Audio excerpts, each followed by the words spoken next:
again, everyone, and welcome to another episode of Game Pass Grab Bag, your weekly podcast reviewing games from the Game Pass collection, bringing you three new perspectives from varying skill range. I am the conductor of this train, giving you your one-way ticket to hell. Andrew, with me, the one who's shoveling coal into the engines, Keith. Hello. And the hobo who's here for the free ride, Liz. Hey, guys. And this week was a listener pick. So thank you so much to Man Brew Pig. So thank you so much for recommending this game, because I've actually been playing this game for a little bit, but I wasn't too sure if I wanted my co-host to play it or, this would be too short of an episode. But as soon as a listener requests it, screw it, we're doing it. So this week we did Monster Train by Shiny Shoe Studios. Monster Train is a 2D deck building roguelike where you are the last remnants of hell and you're trying to deliver the last pyre to the center of hell to reignite the flames of hell as the denizens of heaven come down and try to stop your train. You play one of 5 classes as you try to build your deck, as you try to get your train to the center of hell. So, going around, I will start. This is a definite game. People who know me and have been listening to us for a while will know I absolutely loved Slay the Spire. And when I first saw Monster Train, I will admit, this is a perfect example of don't judge a game or a book by its cover. Because, one, I think the name of this game is stupid. I did not care for the art style. When I saw the trailer, it was just super cheesy, like control monsters and fight angels. And I'm just like, looks lame. But I was like, whatever. It was only like a gig to download. So it's like, I'll try this game out. And I instantly loved it. So if you are a huge fan of Slay the Spire like me, this is a must game. You should check it out. It's really quick and easy. Yeah, it seemed, because I absolutely loved Slay the Spire. I still go back to Slay the Spire just every now and then. I want a little bit of time to kill or just kind of a nice, relaxing, fun experience. I go to Slay the Spire. And Monster Train has been every bit as fun. It's different in its own ways, but similar enough that they're very comparable, and I will go on the must game as well. I will say, just on your point about the trailer, it felt like a mobile game ad. And Oh, definitely. I know that your brother already says Slay the Spire is a mobile game, because it kind of already is. But I don't care. It's fun, and I enjoyed playing it. So Yeah, and you make a really good point, Keith, where as much as it is like Slay the Spire, there is quite a bit different from this game that sets it apart from Slay the Spire. exactly. They're not just the same game in a different package. I'm going to give it a game. I didn't have the same addictiveness that I had towards Slay the Spire, but there are a lot of things that I liked about this that weren't in Slay the Spire and vice versa. So, yeah, I'm definitely going to give it a game. So starting off, as I said at the beginning, the story is just very simple. This game, you're not playing it for the story. It's a roguelike. It's just meant to be something that's quick, start all over again, do it again and again, get new cards. But the overall story is there's a group. So this is where I was a little confused. It's like a group of angels from heaven that came down and destroyed hell and basically extinguished the fires of hell. So hell ends up freezing over and it becomes a frozen wasteland. And you are on the last train carrying the last pyre to reignite hell.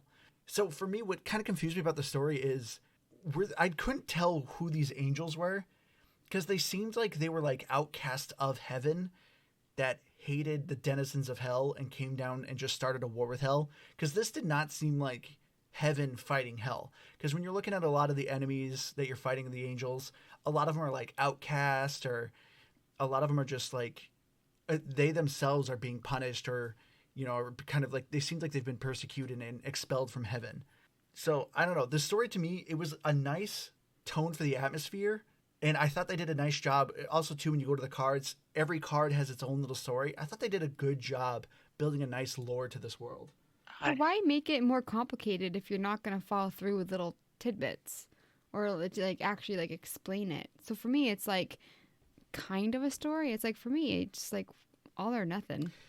The biggest argument I could say against for that is Magic the Gathering. So back in the day, there was a time where I actually played Magic the Gathering.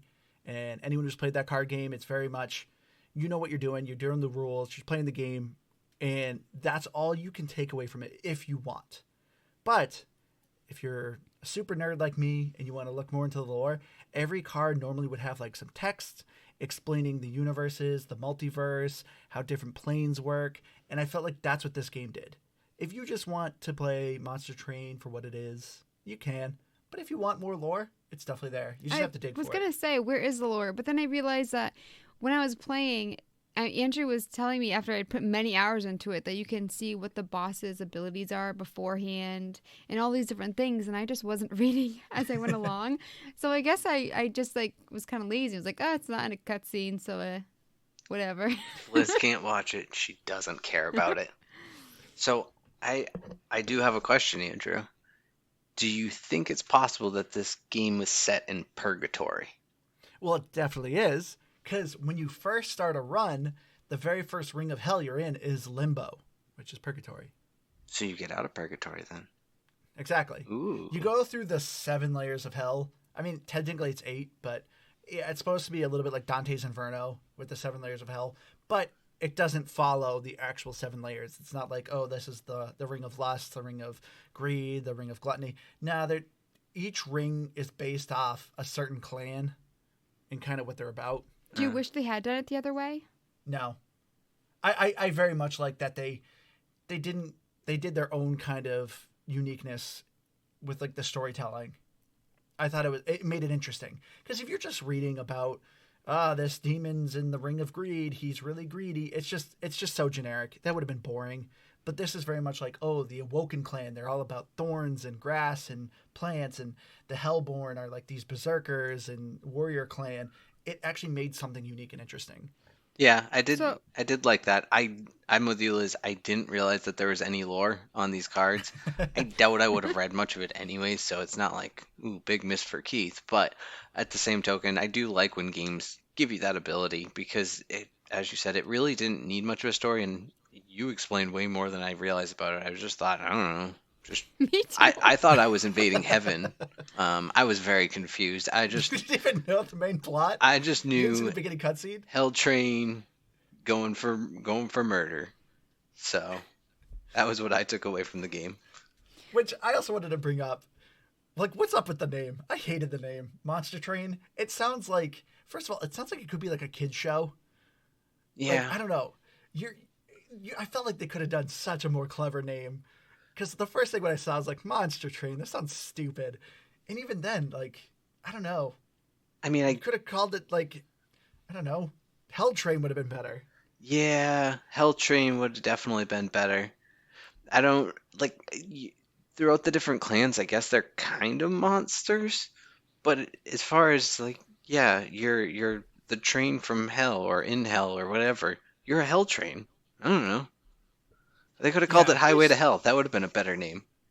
Yeah. It doesn't make sense either. Like, I mean, we're talking heaven, hell. Like, why are there plants and imps and stuff? Like, you look at so there's 5 different clans. There's Hellhorned, Awoken, Umbra, Melting Remnant, and I don't know how to say this. Stygian Guard? Yeah, so Stygian Guard. And they all look so different. They don't look like humans that Hellhorn looked like demons, I guess. But it's like, how does that make sense? Well, that's what I mean. That's what I liked. How, like, they didn't go through, like, a biblical hell or... Then why have it? What kind of hell are you talking about? I kind of just figured they kind of each represented an element, and they were the evil of those elements, I guess. Or, I don't know. They just were what they were. There's 4 elements and 5 clans. Yeah. Oh, yeah, I don't know what the Waxen are, actually. That doesn't make sense for an element. Light. I don't know. But, yeah, I just took it as they were monsters. But it was a stupid name. Sorry, Monster Train people. We love you. I mean, whatever. Like I said, don't judge the book by its cover. Because as far as the gameplay goes, this game knocks it out of the park. So... what makes this game so much different from Slay the Spire? As we said, they're very similar. It's a deck builder roguelike. So the games are very quick. You're just going through. You win, you lose, start all over again. And you're progressively unlocking more cards, more artifacts. So what separates this from Slay the Spire is right off the bat, you're on a train, no duh, and there's 3 floors. The enemy always enters to the first floor, then they progress to the second floor, the third, and then the 4th floor is the engine, essentially, of the train that has an overall health. If that engine ends up losing its health, your run's over, game over, start all over again. So this is what I absolutely loved. The gameplay mechanics are very simple, but it added so much strategy. The fact that there's these 3 layers and you know the enemy's going up the floors, you can plan ahead. So I didn't feel like I was doomed by, oh, here's my hand. Crap, none of these cards work for me right now. But they could work for me later on. I can play cards on the 2nd floor or the 3rd floor and prepare for the enemies to get up there. See, I disagree. I felt like with this game, there were times where I knew right like after like 2 hands if this was not going to go for me. Like when you start out and there's like 4 people, and this is like the first level, there's 4 people that have bombs and you only have 1 guy, and you're just like, give me like an attack card or something. So for me, like, and it kept doing that. And so for me, there was a couple times where I just like abandon run right away because I was like, this is not working. I felt like with Slay the Spire, I mean, the runs are a lot longer, so it's more punishing, but I felt like there was more investment in it, where in this I'm just like, just give me the crap hand. Well, see, I see what you're saying, Liz. There was definitely times that I would start a run and just go, ugh, I hate this set of cards. I don't like that it's just like in particular, if I got like two different cards that had that like X setting where it just uses based on your energy times that amount, I hated those cards. I rarely ever used them, and I would pretty much always discard them when I could. So if I started with a bunch of those, I'd probably just quit the run and restart real quick. But I think more what Andrew is saying, at least where I think I agree with him on this, is that, yeah, the way you could play some of those cards is like you could strategize. There were certain ones that would have a skill where at the end of every turn, it would add 5 armor. So you could just immediately put that on your top row, and hopefully it doesn't even get touched until its last fight, and it's got about 30 armor for free. So Yeah. I liked that ability to strategize and plan how I place my cards. I did too, and I mean, you have these, like, for instance, like the imp cards that you could put at the end because they have like 1 health, and I liked like being strategic and finding out like if there was one card, it was called the Molluskmidge or something. It was the octopus guy. He was part of the Stygian Guard, and I absolutely loved him. I always wanted, I would always duplicate the card and just really like beef him up and put him on multiple floors in the back, you know. And I always wanted him on like the 1st or 2nd floors because that's where, you know, most of the damage happens, especially the first couple levels. But I did really enjoy that. I'm just saying, like, the flip side of it with, of course, Slay the Spire, which is going to be compared to a lot because it is so similar with some things. Like, for instance, like the train, where you pick between these different options. They had something very similar in Slay the Spire, except for I think in this game it was always good. Or like if you left, there was no repercussion, so you didn't have to choose something, or at least that, to the point where I got in. So I just think it's kind of crazy like how similar the games are, but also different, like you said. Yeah, it didn't have like the mystery events, and I liked that it was pretty simplified as far as just left path, right path, and the options were always pretty much the same thing. I feel like there was a couple of actually no, there was the mystery event. There was like the caverns. Yeah, the frozen caverns, yeah. Yeah, so that was always a random event, and a few of them were not good, but none of them were really bad. No, none of them punished you. You Yeah. always just leave and not do the event. That's what I would call the train, because a lot of them like were on a train. But yeah, that event. The frozen cavern. Yeah. But as a whole, I liked the simplicity of it. What I liked too is it didn't feel so much like, I mean, well, because it wasn't just a straight one-on-one battle between left side, right side. Having the 3 tiers, not even just from like the strategizing, it just made it feel more like almost, I don't want to say action because it was still very slow, but I felt like I just had to pay much more attention than I did, and in some ways, one small mistake could be so much more punishing than a Slay the Spire. You know, you accidentally discard something.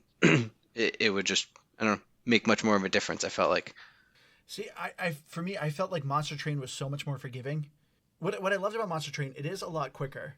You're doing 8 battles. That's it. That's every run is just 8 fights. You either win, you lose. Like Slay the Spire, depending on your route, you can end up doing a bunch. You could do like very little. This one, it's just 8 and you're done.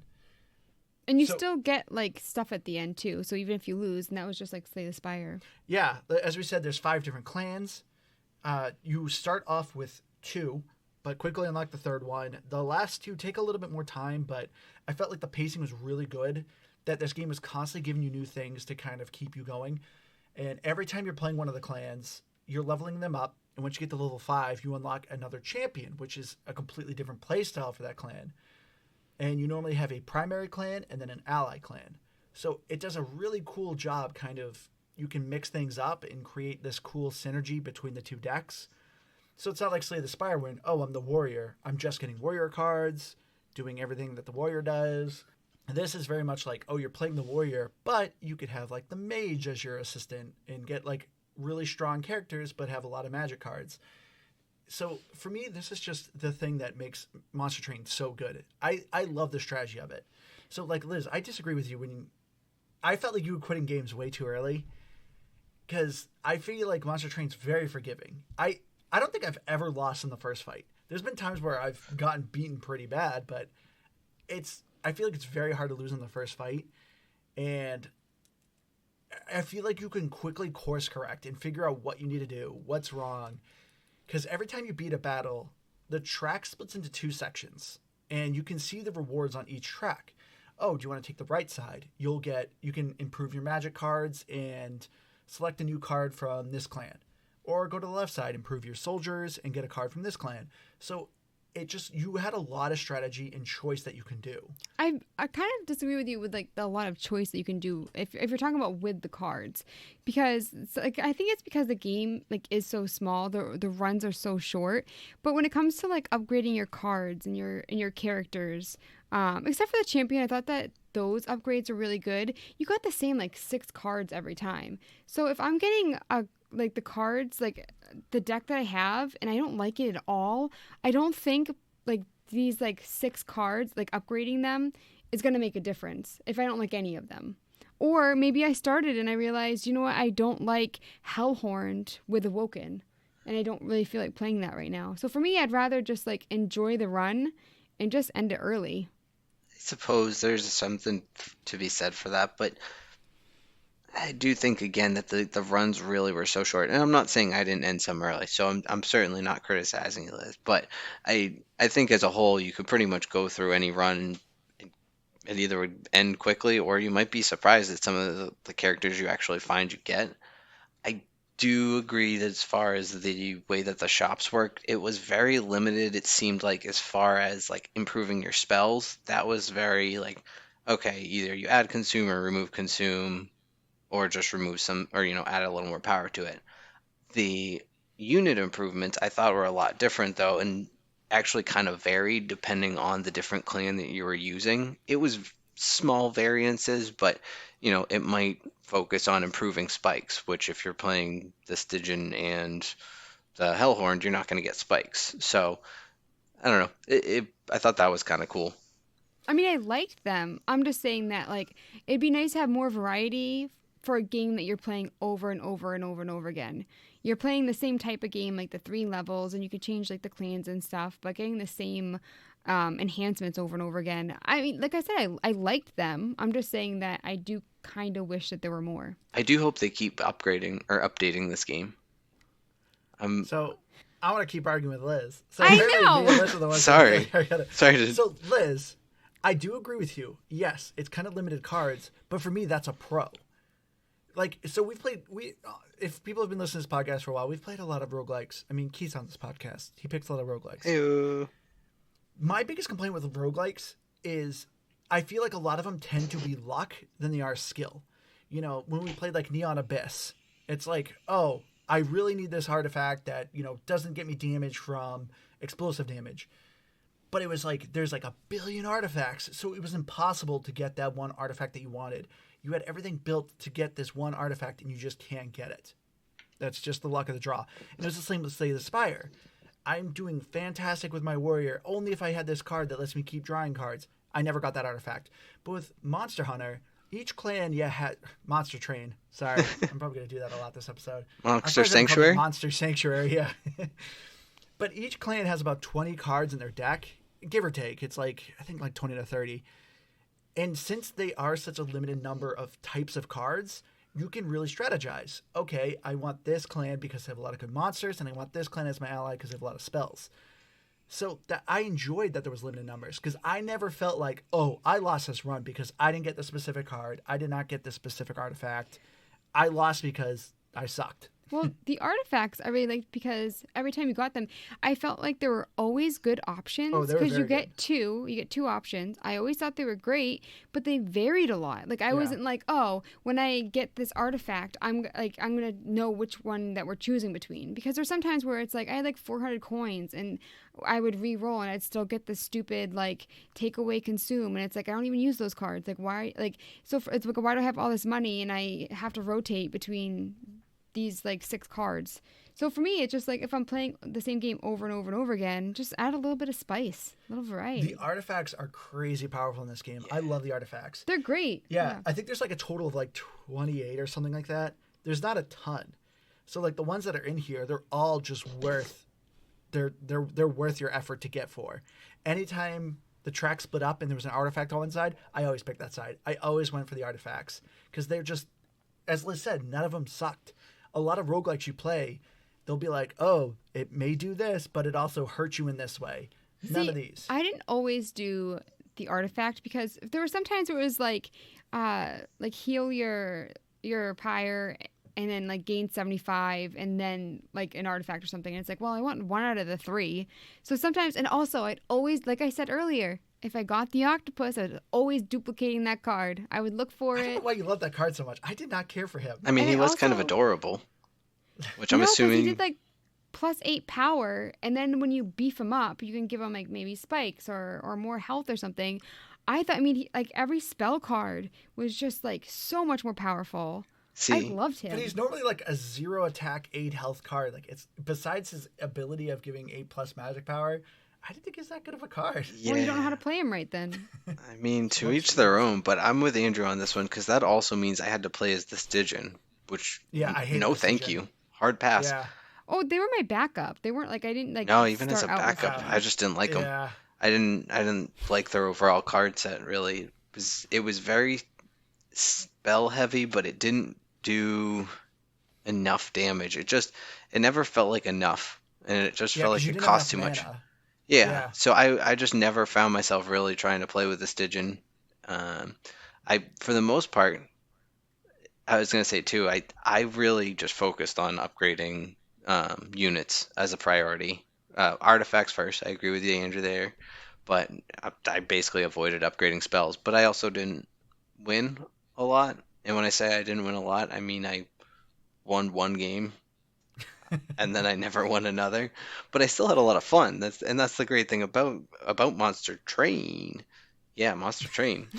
But it's just great. It's just a lot of fun. So I already know Andrew's answer, but I'm going to ask the question. And I already know Liz's answer, but what was your favorite clan? My favorite clan, as Keith knows, it's the last clan you unlock. They take a while, but it's the Melting Remnant. In order to unlock them, you have to kill 1,300 enemies, which every level you're fighting, I think you kill about 10, 15. So it takes a good amount of time. But I think this game is well paced enough that you're unlocking things that it's not like, oh, this took me like 20 hours of just like repetitive grinding to get. But the Melting Remnant, why I love them, they're very focused on their monsters. They have a ton of monsters, and it's all about killing your monsters. You want your monsters to die because then you revive them, and every time you revive them, they get stronger and stronger and stronger. So it was a really cool element to the game where you want your creatures to die. They even have spells to kill your own creatures because then you can bring them back. And if you don't kill them enough and make them strong enough, you end up struggling later on. And then my second favorite was the Umbra, which was the 4th clan that you unlocked. See, I think those were my 2 least favorite, but I also think that the more I played a clan and I learned how they worked more, I liked them more. So I guess they weren't my least favorite because I feel like I definitely need to put more time into them. But I didn't really have a favorite. No, yours was Stygian. For me, every time I watched you play, you played the Stygian as your primary because you always had... No, they were always my secondary when I played in front of you. No, because you always had their champion. Is it disagree with Liz Day? Yes. Both of you. No, you are fighting me and I'm fighting back. But anyways, so for instance, if I wasn't playing the Stygian, which, did happen. I really like the sweep cards. I was more about the cards. I was more about finding like the perfect card combinations, because I mean there are beefy characters. Well, not so much in Stygian, I feel like, but even like Awoken, like you could get like the beefier characters, which is what I liked. So for me, I didn't really care about the clan as much. Awoken had a lot of creatures with a lot of hit points, not strong attacks, but they had a lot of hit points. Yeah. What about you, Keith? So I definitely fall where Andrew does. I think it took me a while to get him. I know. Well, so most of the game, I will say I did play as the Awoken as my main clan, and then the Umbra I thought were a lot of fun. That was, I thought, a pretty fun combo too, because the Awoken champion is really beefy, and then if you just start eating all them Umbra morsels, which sounds weird and gross, then he can get real beefy and strong. So he's a lot of fun, and that's a fun combo. But once you get the Awoken, it's just the champion itself has a skill where it automatically revives 2 dead characters at a higher, like 5 extra health, 5 extra Not damage. the Awoken, Melting Remnant. Or the Melting Remnant, I'm sorry. Yeah, their champion has a base skill that just revives these characters. They're 0 cost. Pretty much all of the characters are in their unit base are like 1 or 2 points that they take up on the floor, which I think is base of 5 units. You can take something like that. So they take up a very little amount of space. They come back just stronger, quicker. But I lose at level 6 every time, the second boss, and I can't figure it out. I think so. My thing is, when I play with the Melting Remnant, I feel like the fights go on too long at the end, and they burn out, and then I just lose, even though they're hitting for 60. Like, they're demolishing damage, but they don't get enough hits. So I haven't been able to figure that out. And then just about any other ones, I sometimes get past it, but I just can't get to that sweet end level. It's weird though, because I mean, with the last two, you fight so differently. So like when I was watching Andrew play the Melting Remnant, the entire time I was like, I was kind of antsy because I was like, I'm so used to like just filling up like the floors and really like monitoring health of like specific characters and stuff that were really important, and he's just like killing everybody, and I was just like, oh my gosh, I don't like this. Yeah, I went out for a little bit. I was watching you play, and I came back, and I thought for sure you started another run. No, you were still on the same run. Your run time was like an hour and a half. What? Yeah, and no. she was on like the 6th wave. Well, I mean, like I know I stopped for a bit. Like this is a game that you can like leave. It has a great save. Oh, but the timer was still going because I saw it. It did say. Like, yeah. So for me, it's like I mean, if I'll start playing it and then I'll be like, oh crap, I forgot to do the dishes or something. I go back and forth like all day. But that's what I love about this game. For the most part, runs are generally about less than 30 minutes. Well, you are crazy fast with them. You're just like smashing the buttons. I'm like, how can you read that fast? Yeah, I normally turn off the animation so like the combat is just almost instantaneous. But that's another thing I love about Monster Train, because I normally complain about like this. We did with Monster Sanctuary, where the battles were just the animations just took too long. But you had a great selection of animations. You could do normal speed, which for me is after playing on the fastest speed, it looks so slow. But then there's like 2 times, 3 times, and then it's like 5 times, and then the last one is just a surprised smiley face emote. So it's like instantaneous. But I thought that was funny that was the speed, was like a surprised smiley face. Yeah, that's pretty much what I played the game on at all times. But I feel like we've just driven gameplay into the ground, but I mean that's what Monster Train is. So I don't know. But going back to what Andrew was talking about with the limited number of cards, it just got to a point where I knew what my cards were and I knew how I wanted to play them. So as soon as I saw them pop up, it was here, here, and here, or hopefully you have the space for it or whatever. But yeah, it's just I kind of instantly knew what I wanted to do with them. One thing in Monster Train that I never really ended up using, I don't know if you guys did, but it was the Vortex, where anytime you go to it, you could delete 2 cards from your deck. I almost never used that. There was never a time where I was like, I hate that this card's in my deck. In Slay the Spire, I felt that way. Like, if I ever played the Warrior, I always got rid of Bash. It was too expensive, didn't do a lot of damage, get rid of that card. But in Monster Train, the fact that you can upgrade and adjust your cards at these shops like I never felt I needed to delete cards because I I could just upgrade them.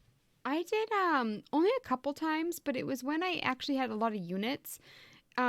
Which is weird because I felt like a lot of games I didn't really have enough units to just delete them. But there were a couple times where I did, and I got rid of the what do they call it? The train? The train stewards. Yes, the train stewards. That'd be the only time I'd maybe delete them. Yes, and that's when I had like a lot of units. And even then, I mean, they're actually kind of great to beef up, just to have like to take all the crap. Yeah. You know? So, I mean, I just maybe twice, I think. Well, so There's a couple times I deleted most of the train stewards, and then I get the artifact that like greatly buffs your train stewards. I was and just gonna like, say, I just got rid of them all. I had a couple runs even where I started with that run. I literally didn't even take damage on my pyre until the until the sixth level, and then I just got destroyed.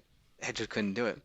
But yeah, I loved that one, and absolutely. Then you want to keep your train stewards. I really only ever got rid of like the again 3x, 2x, energy times whatever cards. I just didn't like at any point that there was a card that could just use up all my energy. Well, Oh, I agree with that. I mean, yeah. there was definitely times where actually I have a bunch of energy and I had nothing to use it on, so they would have been nice there, I suppose. But yeah, as a whole, I never felt like my hand was too clogged up that I needed to get rid of cards. And if anything, my hand was probably clogged up because I wanted it to be. Because I definitely Yeah. played a lot of. It reminded me of Slay the Spire of the daggers. What was that one? The shivs when you played the Yeah. Oh, the yep, silent. yep. Yeah, you would just stack the crap out of Sting. If you ever hit the mystery cavern where you can multiply a card times 5, By 5, yeah. I did. I had Liz do that. I did that with Sting a couple of times, and it's a fun run, but you have to also hope you get the artifact that increases Sting. If you don't, your strategy is going to be a little bit weak at the end, but it's still a lot of fun. And you also, you just draw cards enough that you go through your deck quickly. And yeah, I just never felt like I had to get rid of cards. That's a Or you long could way get to the say that. octopus. You get the octopus and you have the sting, it beefs him up. By 8 damage, it's not like it. You and that octopus. And what if you have two octopi? Octopi. What? I'm not an army of octopi. When do you say octopi? I was just like, wait, that is right? Octopi. I bet there's actually so if some you get weird two- term. It's a group of octopuses. But quick little like pro tip, as Liz was kind of saying. So I think this game was originally more designed for PC, as they were kind of hoping people to put their cursor over these enemies and see what they do. But little pro tip here: at the beginning of a run, Liz did not realize this. When you first start a run, it says, "Hey, these are the 3 random cards that we're adding to your deck. You don't get to pick them, but depending on your classes, they add these 3 random cards." But above that, it shows who the final boss is going to be, and it even tells you what the final boss's ability is. So Liz was doing a fantastic run where she had 1 billion Sting cards, like Keith was saying, but the final boss, he got stronger every time she played a spell card. So she was very close to beating him because she luckily had enough spell cards that she could really melt the guy, but he ended up beating her because his attack got so strong.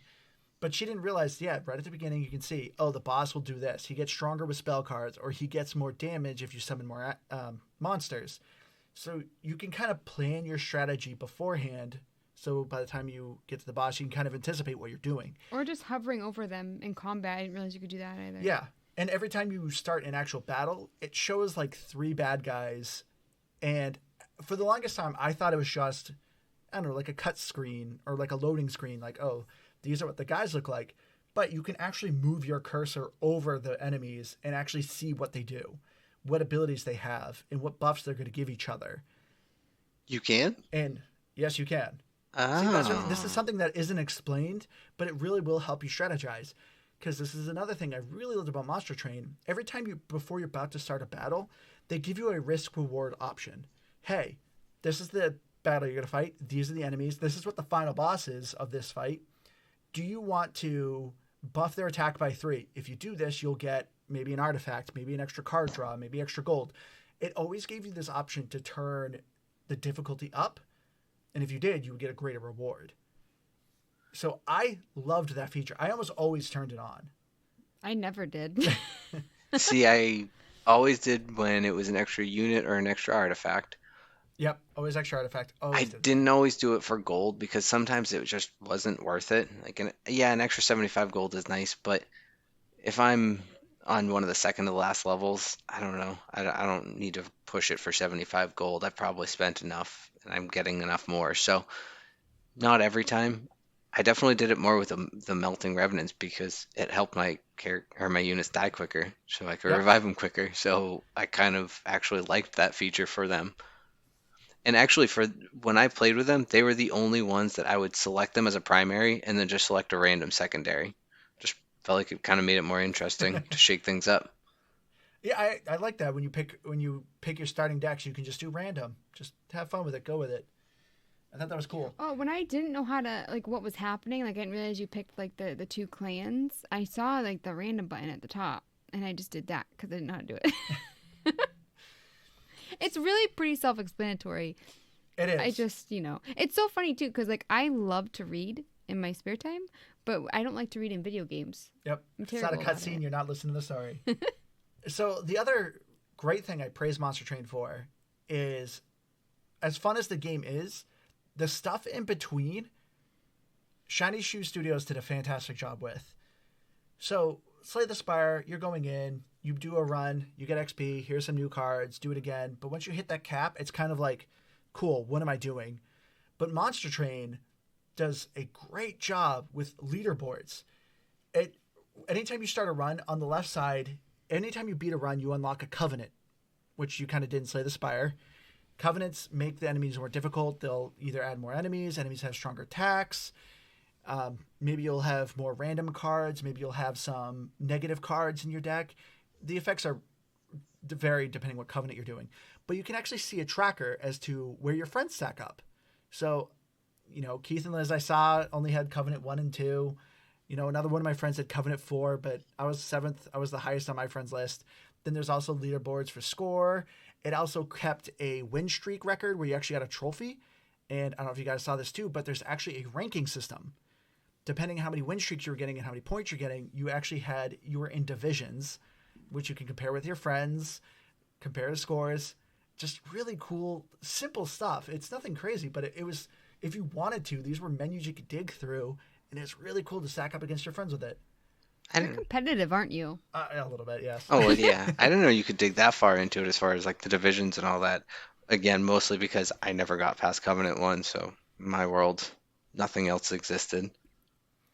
I didn't bother. And then, actually, too, of course, there is multiplayer. So Slay the Spire had daily challenges and time runs you could do and maybe create some challenges, which Monster Train does as well. Monster Train actually has a strictly multiplayer game called Hell Rush, which really simple, but just something unique you can do. Hell Rush, you're playing against between, I think you need at least 4 players, 4 to 8 players. You're all playing the same track. You're all picking different paths, but you start off with the same deck. So depending on how you do your strategy, where you go on the track, what cards you're picking up, you're actually competing with live people. It has a timer, so you got to kind of finish your fights pretty quick.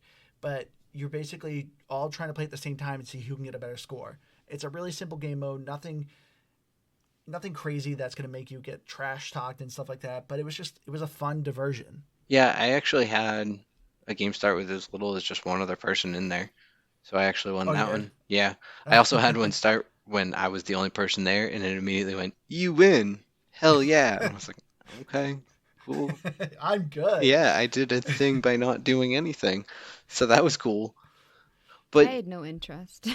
You hate multiplayer with random people. well, Yeah. one thing I will say, and I don't know if I'm allowed to do a segue here or not, but there is an achievement for doing one of these custom builds, which I actually didn't take the time to do that achievement. It was only 5 points. But achievements, segue. Yeah, like in Slay the Spire, you can create your own challenge, add random perks like, enemies take damage after the end of every turn, or the rotation, they switch floors at the end of every turn. Just kind of really cool, interesting things. But I think it just shows that this game really is a lot about strategy and skill, even though Liz disagrees with me. I don't disagree. No, I think there is a lot of strategy. I agree with you about the different floors. And for instance, like that there's a person that if you don't kill like the first time, there's like a punishment for it. And then the bombs you have to hit twice. And I do think there's a lot of strategy to it. I really like the game. I'm just not like fangirling over it. I'm sorry. Excuse us for having a good time. Keith, I didn't say anything about you. You have the perfect amount of love for the game. I mean, Whoa, you think I have too much love? all I have to say to the both of you is it's very possible to disagree with someone and still be wrong. So False. I disagree with that. take that as you will. Which earlier, Andrew, you said that like when you're looking at the trailer that you didn't like the look of the game. Does that also translate to the graphics? Absolutely. Like when you're playing? This is, even then, after playing numerous hours of this game, I do not care for the graphics. I loved the designs of the monsters, the angels, but you're just seeing the same background, the same train. It's just, I don't know. For me, I thought it was really repetitive with the graphics. Yeah. But did you like the style? No. It didn't need to be more than it was, but it was nothing I was excited about. Like, I didn't need it to be more. It wouldn't have changed my perception of the game.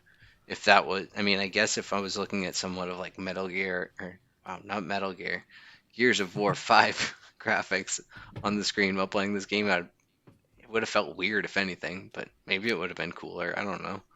That's a good point. I don't think it took away anything from me either. But when you look at it, it's so simple.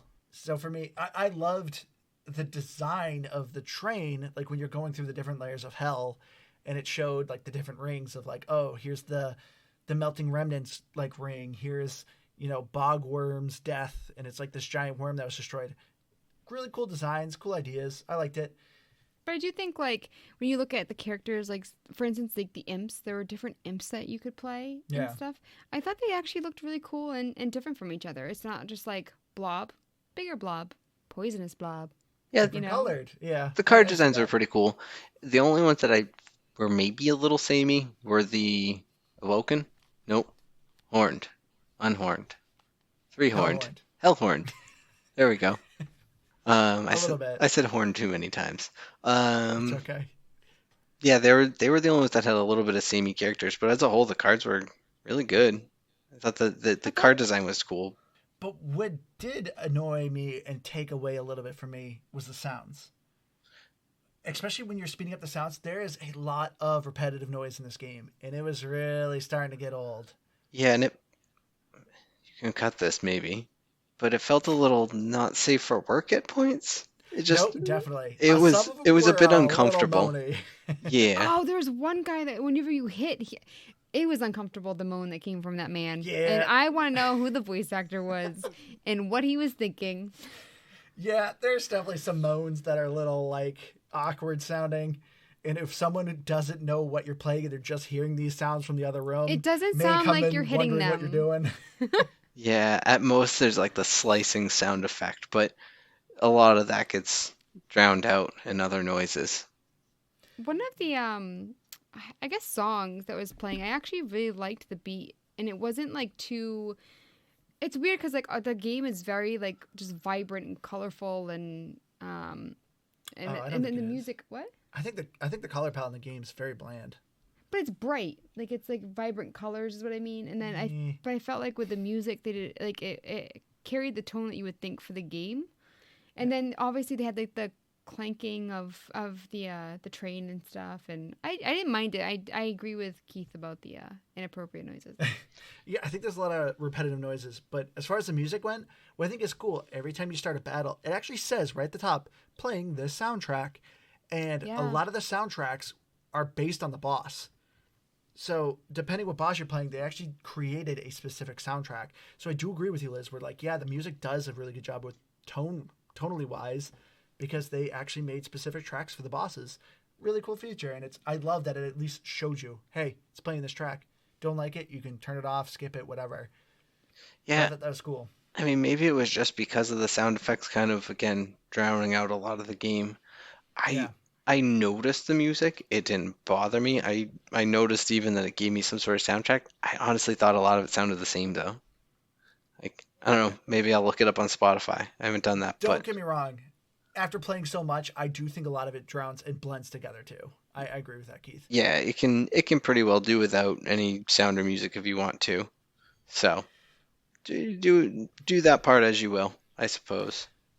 But I wanted to talk about my favorite option in the options menu, transitioning also into achievements, and that is, of course, the googly eyes. There's an option in the menu to turn on googly eyes, and literally the enemies and your characters just have googly eyes. It is the most random, obscure feature, but I love it. It made some of the creatures really adorable. Like there was one Liz had, he had a gaping mouth open, normally really scary looking. You put googly eyes on him, and He was looked adorable. cute. He was cute. But there is an achievement to actually beat a run with the googly eyes on. So as hidden as this feature is, if you dig through the achievements, you can see that it's there. And as far as achievements go, I do not recommend this game for achievement hunters. It'll take a lot of time. Like I said, every run is about maybe 20 to 30 minutes. If you're extra long, you're maybe looking 45 to an hour, but they're not crazy long. And a lot of achievements are maxing out each clan, maxing out all the clans, getting all the heroes, beating on Covenant 10, 15, and then 25. It's a lot of work. Andrew, you only got 400, and you were number 1 this week. Shocker. Finally returns. And you got 28. And then Keith, 220. And then in last place, 155. That's me. Oh, yeah. Did you win last week? Me? Nope, I did. Oh. Last week was Control. Oh, yeah, you did. But we all did very well, so we gave ourselves all a gold star for last week. That is true. Yeah. But now, getting into our final thoughts here. So, as you can probably tell with me talking majority of this episode, because I loved Monster Train. Monster Train is a lot of fun. I've constantly, anybody who I've met who's like, oh, what game should I play on Game Pass? I've always recommended Slay the Spire. And now this is just another game I'm going to recommend to people. It's something quick. It's simple, easy to learn. It's very addictive, but it can be very short. You got to go somewhere in 30 minutes or so. You can normally play about a run of this and just be done with it. I love the progression. I love the unlocks, the leaderboards. I thought the graphics were not the greatest. Some of the monster designs are great. Sound effects got pretty repetitive, but you can turn that off. Not a big deal. I'm going to give you this game a solid 90. I think it's a lot of fun. For me, I thought this game focused so much more on strategy than luck. And that's generally my biggest complaint about roguelikes. It's just, you could be doing so well, and then it's just like, nope, cards were not your favor this run, you lose. Too bad. Would you recommend them equally? I think so. Both of them are different enough. They're similar, but they're not just the same game repackaged. Okay. And I really like that. Same, but different. Exactly. Yeah. So I'm pretty much on board with Andrew, as you can probably have well told by anything I've talked about. I think it's the first time in a long time I haven't really complained about anything this week. So got that going for us. I think it's a ton of fun. It's a game I'm going to go back to. It's a game that I sat and I sunk 3-4 hours into and didn't even realize that the time had gone by. It just kind of sucks you in, but if you don't have time to play, then play for 20 minutes and walk away. It's great for whatever time you have. It's just a lot of fun. I was going to go with an 85, but it's got googly eyes, so that's got to get an easy +3, so 88. Let's leave for googly eyes. I like that. I was going to give it a 90, but I think talking about it, I was a bit negative. I think I'm going to give it an 89 now. What the heck? How is Because I think giving this a higher score than me? Googly eyes. I think with Slay the Spire, I think I gave it at least a 91 or something. I just felt like I didn't find it as addicting. I'm not saying one game is better than the other. I think they're very unique and stuff, but there's a special place in my heart for Slay the Spire, and I think it was a lot easier to pick up and stuff. But looking at Metacritic, TBD on the critics front, and 9.3 for users. The one critic who gave it a 90 It says a lot about a game when writing its review makes us want to close the laptop, boot up the Xbox, and return to play it. So it is with Monster Train, which chucks out a lot of Slay the Spire's baggage to create a ride that's more breakneck and exhilarating. And then... I like the use of the word ride there. Puns. Oh, okay. It's like, where's ride in it? Oh my gosh. And then one of the users who gave it a 9 needs more multiplayer options to run a custom or private lobby. Monster run with friends in tow. I think that actually would be a good option. That is a good point. I think you can when you create a custom challenge. I don't know. I'm with Keith. I didn't create a custom challenge. I don't know. Maybe we'll try that after this. But overall, very positive so far, even though there's like 5 or less reviews. Yeah, so there you have it. If you're just looking for something really simple and quick, like I said, I think it's like a gig, maybe 2 for a download. Really simple. If you're just kind of in that weird position where you just want to try something fresh, but don't want to invest 40 plus hours in a crazy RPG, highly recommend you check out Monster Train. A lot of fun. Thank you so much for the recommendation, Man Brew Pig. But I think that's going to do it for us this week. If you have any game recommendations. Did you say Man Boob Pig? Man Brew Pig. Okay. I'm sorry. That's what he went as his. I was like, did you forget what it was and just like came up with something? Oh, Cash cab. Should I think what? That's a cash cab? What does that have to do with anything? Oh. And thank you so much for the people who have left us a review on iTunes. We greatly appreciate it. It gives us more exposure, and we love to hear from you guys. If you have a game recommendation, you can email us at gamepassgrabpick@gmail.com. We'd love to get them. It takes the thinking process out of our hands, and we get to play what you guys recommend. It's a lot of fun. I've been your hardcore gamer host, Angie. You can find me on Xbox Live, Firebird01952. I'm also on Twitch with the same name. And forgot to plug our Facebook. We're also on Facebook with a PayPal if you want to feel so inclined to support us. Thank you all. Keith. I've been Keith. I've enjoyed this game. Have a great night, everybody. Or day, whenever you're listening to this. And I'm Liz the Noob, gamer tag CommonOmDean, and I'm on Twitter at Liz the Noob. Noob is EW. All right, everyone. Thank you all so much for sticking around and listening to us ramble. We love you all. Hope to see you all again next week. Bye guys. Bye.